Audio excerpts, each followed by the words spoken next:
مرحبا وأهلا بكم في برنامج داخل واشنطن. معكم مضيفكم روبرت ساتلوف.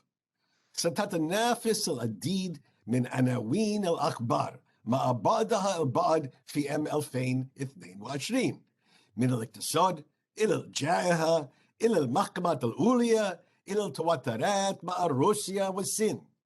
لكن عام 2022 سيكون أيضا عاما محوريا بالنسبة إلى العديد من القادة السياسيين الرئيسيين، إما أن يثبتوا أن لديهم ما يكفي من الشجاعة والتصميم لمواجهة التحديات الصعبة والتغلب على المشكلات الكبرى، أو أنهم سيعانون من هزيمة سياسية مؤلمة. دعونا نلقي نظرة على 4 نساء. هل تستطيع نائبة الرئيس كامالا هاريس أن تثبت للأميركيين ولجو بايدن أن لديها الحكمة والقيادة والسلابة الداخلية التي تستحق التغيير لتصبح رئيسة؟ هل تستطيع تشيني، وهي واحدة من الجمهوريين القلائل الذين صوتوا لعزل دونالد ترامب، إقناع سكان ولاية وايومنغ بأنها هي وليس الرئيس السابق الشخصية السياسية المحافظة الحقيقية؟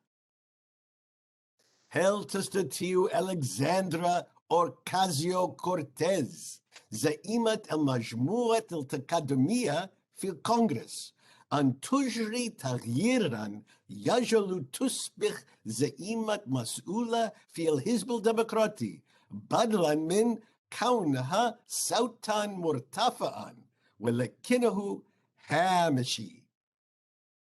ثم هناك إيفانكا ترامب. هل يمكنها الخروج من تحت ذل والدها لتكون قوة سياسية رئيسية في حد ذاتها؟ هل هي وريثة والدها؟ لمناقشة كيفية تأثير هؤلاء النساء الأربعة في السياسة خلال عام 2022 يسعدني أن أرحب بمراقبين سياسيين بارزين، سارة فارس وديفيد دراكر. Welcome back to Dakhel, Washington. Sometimes you can look at politics through ideas, sometimes through causes, and sometimes it makes sense to look at politics through individuals. This week, let's focus on a group of fascinating women, and through them, try to understand what 2022 has in store. And I'm delighted to welcome Sarah Ferris and David Drucker to help us understand what lies ahead. Let's start with Vice President Kamala Harris. How was her first year as the history-setting first woman to serve as vice president in American history? Sarah? So Vice President Kamala Harris has been put in some pretty difficult political positions in her first year. We saw President Joe Biden task her with immigration, for example. The border crossings from Mexico to the United States has been a really difficult political problem, and Harris has been the political front woman for this. Biden gave her this responsibility. A lot of her allies wondered why would she want to be in charge of this difficult issue. So that's just one example where it looks like the president has tried to give her some really key political experience, being able to handle some of these issues. The border is one example, but her allies say this is really difficult. So she's been put in positions to prove herself, to elevate her stature. But these are in areas that are extremely difficult, and there is no clear answer for her. So she's rising. These are positions for her to raise her profile, but how does she handle these sorts of things? And it's only going to get more difficult as the years go on. So, David, Joe Biden has a very low public approval rating. Is Kamala Harris higher or lower than her boss? Well, look, I think when you're vice president, you're always kind of stuck right around where your boss is. Sometimes your favorables are higher. Sometimes even your job approval is higher because you're not really directly in the line of fire. But I think the vice president has a lot of ground to make up. She's had a very bumpy, almost first year. And I think we've seen a lot of the vulnerabilities that she had as a presidential candidate on her own have begun to show themselves in the West Wing. I think she was a very good running mate for Joe Biden, very supportive, was able to add to the ticket in a way that was very necessary for him.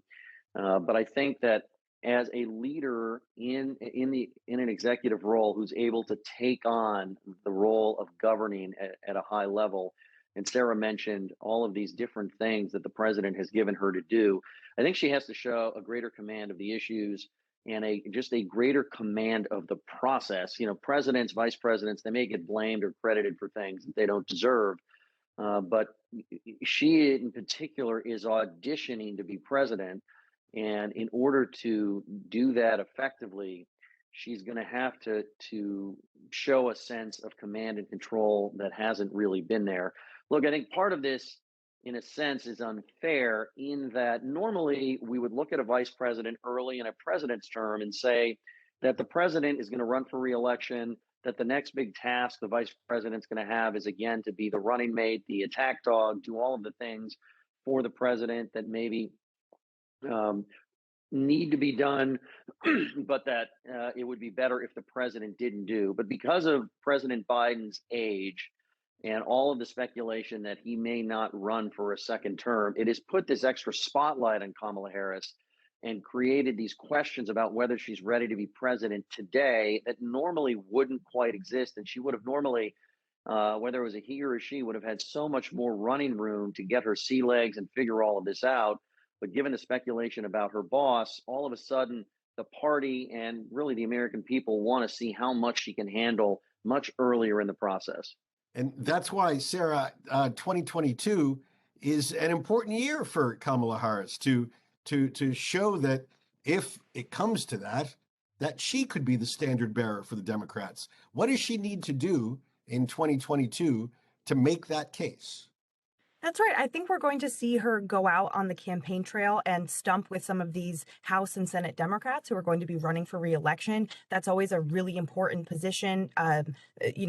She has to not only exude confidence going into a very difficult situation because it is not likely that the House or Senate retain Democratic control. So she needs to go out there and help try to push this wave back, try to change the direction of where the party is going right now. Because as we've been talking about, polls have not been favoring President Biden or his administration. Polls have not been favoring the Democrats in Congress. So to go out there and try to be confident, try to talk positively about Biden's agenda, which is not polling well right now, but trying to get people excited and get people engaged and get people to turn out. That is something, as David was alluding to, that is something she was good about running in the run up to the presidential election, getting energy up in key parts of the base. But doing that for a congressional election will be a little bit more challenging, particularly Democrats who maybe don't want to run on Biden's agenda. So seeing about how much is she embraced by Democrats who are running for reelection in tough districts, I think that's a good barometer to watch as to what does the party feel about her going into the 2024 race,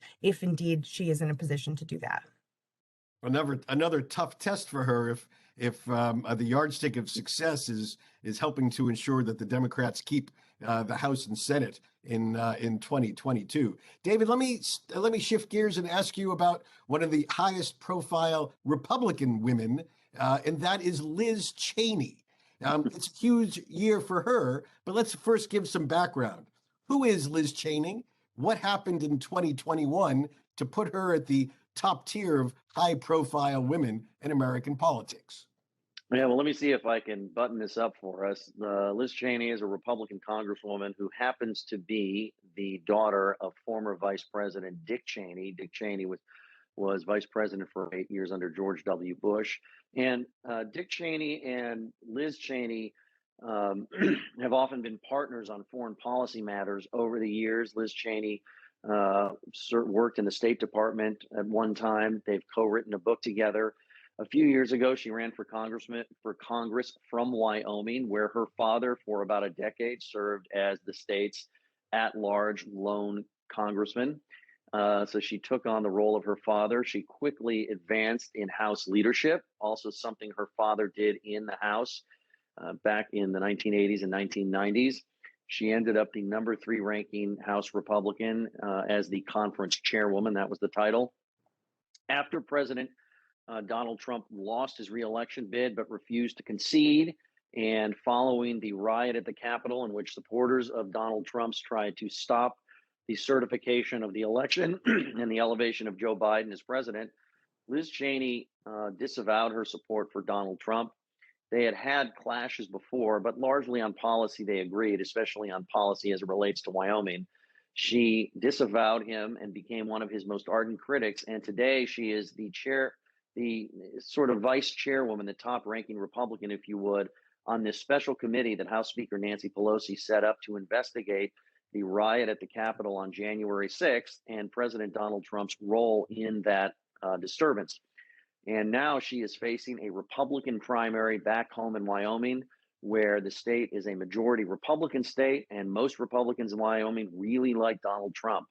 Her ability to win renomination in 2022 in the Republican primary in Wyoming is seriously in doubt. I think she's going to have a hard time surviving against the candidate that Donald Trump endorsed. Her best hope is that a number of other Republicans stay in the race, diluting the anti-Cheney vote, giving her a chance to squeak by. But I think she's going to have a tough time. But in the meantime, and particularly because of her last name, but not only because of her last name, she has become the leading voice of Republican critics of Donald Trump in the United States. And she has also become the leading Republican critic of Republican leadership in the House of Representatives. And these next, the next year or so is going to be very interesting to watch, even if she does lose renomination in a primary next year, because she will still have a platform from which to work with Democrats on the January 6th investigation. So, David, one assumes, Liz Cheney is a smart woman. One assumes that she's playing a long game. Is there a long game to be played here? Look, I think when you look at Liz Cheney, and by the way, we should add, the Republican Party in Wyoming has asked that Liz Cheney stop affiliating as a Republican, and they've said they no longer consider herself a member of the party. I don't know legally whether that thing's going to have any teeth, and Liz Cheney's ignored it. I think when you talk to Liz Cheney, and I've interviewed her a number of times, it's just clear that she thinks that a president declaring an election, a legitimate election, rigged and stolen, and moving to undermine it, asking members of Congress and his vice president to throw out the legitimate results, fomenting what was an insurrection at the United States Capitol, ham-handed though it was, but an insurrection nonetheless, in that people stormed the Capitol in an effort to stop the certification of a legitimate election so that Donald Trump would remain in office for another 4 years. She just finds that to be a complete violation of what an elected official is supposed to stand for. She believes that it ultimately could lead to the unraveling of the country. She thinks that Republicans that are not that concerned about the consequences of January 6th and Trump's behavior are taking for granted that our system will hold. And if that something isn't done and it is not taken seriously, over time, this will become the norm and the country will unravel. And that's just, it's a different, even for Republicans that are very critical of Trump, even if just privately, a lot of them are a lot less worried about what 2020 and January 6th, 2021 mean for the future of the country. But Liz Cheney is convinced that this was a sort of Maginot line that we crossed as a country, and that the genie, in a sense, has to be put back in the bottle. That she has to do everything she can to make clear that this is not acceptable and not normal, and that the American people, that the government won't stand for it. And this is why she is so adamant in pursuing the course that she's on.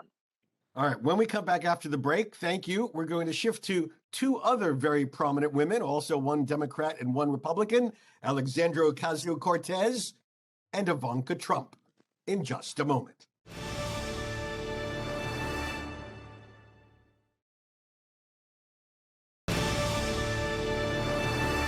Again, my guests today include David Drucker, David is the senior political correspondent for the Washington Examiner, and he's the author of the new book, In Trump's Shadow, The Battle for 2024 and the Future of the GOP. What timely reading. Previously, he served as senior editor of CQ Roll Call, an insider newspaper covering Capitol Hill, and as a political reporter for the Los Angeles Daily News. Also joining us is Sarah Ferris. Sarah covers the House of Representatives for Politico, a multimedia platform that is all politics all the time. Her focus is congressional politics. A native of Newtown, Connecticut, she has also reported for The Hill, The Washington Post, and the Houston Chronicle. Sarah, let's begin with you. Back among the Democrats, let's take a look at Alexandra Ocasio-Cortez, leader of the progressive group in Congress. Who is she, and how did she emerge as a political rock star? So Ocasio-Cortez is now in her second term. She came into power really as one of the most headline-grabbing candidates I've seen in my time covering the Capitol. She unseated a long-term Democratic incumbent who was seen as a candidate for Speaker one day. This was a New York City race where a lot of Democrats said that candidate, Joe Crowley, the incumbent Joe Crowley, just didn't take her seriously, didn't take this primary challenge seriously. And a lot of very progressive groups seized on this. They spent a lot of money. They helped elevate her. She won. She came into Congress as this de facto leader of this newly emboldened progressive wing. Democrats had just retaken power of the House. They had a massive blue wave that helped them regain control. They were pushing back against Trump at every turn. Ocasio-Cortez came in with millions of Twitter followers, millions of social media followers. She became someone that an everyday person was looking to explain political life. She opened up the world of Congress to people by showing, by making Instagram stories, Facebook Live stories, videos. So she became someone who, millions of people have really watched and encouraged in her time in Congress. That said, inside the Capitol, her power is much more restrained. Any second-term Congresswoman is going to have a real hard time trying to convince the leadership of the House to do what they want. But right now in the House, there's only a 3-vote margin, which means if 3 Democrats don't want something to pass, it won't. And Ocasio-Cortez has, on multiple occasions, been one of a small group of progressives who has used that power, who has flexed their muscle to make changes to a bill, to change the timeline of a bill coming to the floor. It hasn't always won her friends, but she is deeply respected within the caucus. People really appreciate for what she's doing. She's raising money. She's getting people involved and engaged. But of course, the long-term struggle is what does she want from this party? What does she want from the House? Is she going to stay in the House long enough to become a chairwoman, to become a ranking member, to become someone who has, the establishment's version of power, which is a seat at the table in leadership? She's also she has not ruled out a primary challenge to the Senate Majority Leader, who is Chuck Schumer of New York, her home state. No one seriously thinks that she would consider this, but it has put the pressure on Chuck Schumer. Okay, we're going to shift gears. We only have a little time left. I want to ask about the 4th woman on our list. Back to the Republican side, this time Ivanka Trump. And Sarah, we're going to close with this, but in your view, is there a second act for Ivanka Trump on the national stage? Well, I've been watching with interest as her and her husband, Jared Kushner, have tried to re-enter the A-list society where they spent 4 years, and time before that when, of course, she had her fashion brand and was clear, besides politics, she had her own platform on her own, and she has kind of gone underground as a lot of, as everything is still shaking out from particularly January 6th, but just at the close of her father's presidency. And I think I will certainly be looking to see if she joins Republicans on the trail. I think there are a lot of female GOP lawmakers who do really respect her, who would love to see her out there helping to stump for policies that she supported during Trump's presidency. Paid family leave. Right now, Democrats are trying to make that their legacy, but that was something that Republicans, including Ivanka Trump, had been pushing for throughout the Trump presidency. So if they can have someone like her, who once was a fairly popular figure within the Republican Party, come back out, reemerge, and help boost not just support for Republicans in Congress, but really helping to develop that suburban female base that the Republicans will need to recapture the House. I think she could be a really powerful figure if they can figure out a way to get her back out there in 2022. All right. So Kamala Harris, Liz Cheney, Ocasio-Cortez, and Ivanka Trump, 4 important women to watch in 2022. Thank you, David Drucker and Sarah Ferris, for joining us on Dakhel, Washington. One of Joe Biden's favorite electoral themes was to confront the danger to democracy, here and abroad. And he promised early on that promoting democracy against the lies, distortion, and disinformation of authoritarian governments would be high on his agenda. The result was the Summit for Democracy, a virtual gathering of more than 100 countries who met to form a united front against the Russias, Chinas, and their autocratic fellow travelers around the world. It was a noble effort, if a bit uneven and even questionable, given the presence of some countries whose governments are, shall we say, less than full democracies. Pakistan, the Philippines, not your classic Jeffersonian democracies, to be sure. The Middle East needed some attendance in addition to Israel, so the administration decided to include Iraq, but oddly excluded monarchies that have real contested elections like Morocco and Kuwait. Overall, the effort was positive, but clearly had some growing pains. And that is what made what happened in Germany at about the same time all the more noteworthy. Without the fanfare of inviting 100 countries to deliver speech after speech, Germany quietly showed how democracy is supposed to work. After 16 years serving as chancellor, a period that spanned 4 US presidents, 4 French presidents, 5 British prime ministers, and 8 Italian premiers, Angela Merkel, leader of the Center Conservative Party, finally retired and handed over the reins of power to her designated successor, Olaf Scholz, leader of the Center-Left Party. The transition was quiet, simple, uneventful, the way transitions are supposed to be. Indeed, it's the way transitions used to be in the United States, too. I mention all this because the German transition not only coincided with the Biden administration's Democracy Summit, but both came just a couple of weeks before the anniversary of our January 6th insurrection, when a group of vigilantes, urged on by our defeated president and his allies, tried to storm Congress, kill key legislators in a violent but vain effort to stop our own peaceful transition. They failed. But in the process, they helped show the world the vulnerable underbelly of our democracy, a vulnerability that Joe Biden's own inauguration 2 weeks later did not fully repair.